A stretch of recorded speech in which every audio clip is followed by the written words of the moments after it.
যোগাযোগ রাখেন ভাই, পানা কাটা বেচতে। আর মহাজন ঘরে তো চাকরি করছেন নাকি?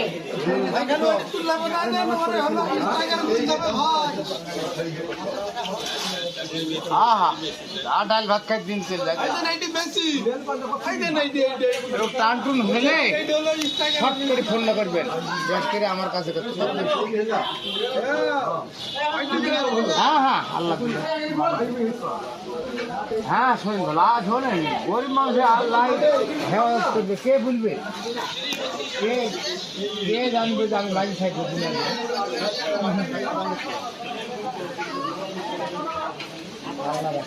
মানুষের কোনো হাত আছে।